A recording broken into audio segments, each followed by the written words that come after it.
எந்த விஷயத்துக்கு? அதாவது டைம் அண்ட் அகைன் நம்ம இவ்வளோ ப்ரூவ் பண்ணிட்டுமே, டைம் அண்ட் அகைன் இந்த இண்டஸ்ட்ரி என்கிட்ட எனக்கு திரும்ப திரும்ப காமிச்சது என்னன்னா, அ "நீ இனி வளர்ற ஆர்டிஸ்ட் தான்" அப்படின்னு. 15 வருஷமாடா வளர்ந்துட்டு இருக்க முடியுங்கிற மாரி இருக்கு எனக்கு.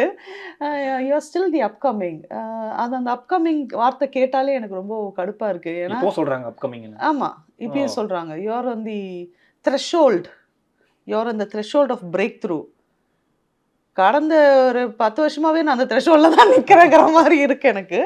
அ சின்ன விஷயத்த ஒரு ப்ராமினன்ட்டா இருக்க ஆர்டிஸ்ட் பண்ணா, அது பெருசா கொண்டாடுறாங்க. பெரிய விஷயத்தையே நாங்க பண்ணாலுமே, அதுக்கு உரிய ரெகக்னிஷன் எனக்கு இங்க கிடைக்க மாட்டேங்குது.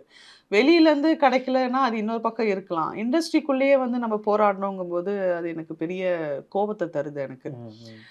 இங்க என்ன எதிர்பார்க்குறாங்கன்னா, அப்படியே அடிச்சு புடிச்சு போய் எல்லார்ட்டயும் வந்து விழுந்து பேசி, சட்டைய புடிச்சு உலுக்கி எல்லாத்தையும் வாங்கணும்னு நெனைக்கிறாங்க. ரொம்ப டிக்னிஃபைடா வளர்ந்துட்டோம் நம்ம. அது சட்டைய புடிச்சுலாம் கேட்க முடியாது. உழைக்க முடியும். அதுக்கு அவ்வளோதான். உண்டானத ம். குடுங்க அப்படிங்கிறது தான். எனக்கு அந்த வருத்தம்லாம், கோவமும் நெறையாவே இருக்குது இண்டஸ்ட்ரி மேல. ஆனா, நான் வளர்ந்துக்கிட்டே தான் இருக்கேன். அது எனக்கு தெரியும்.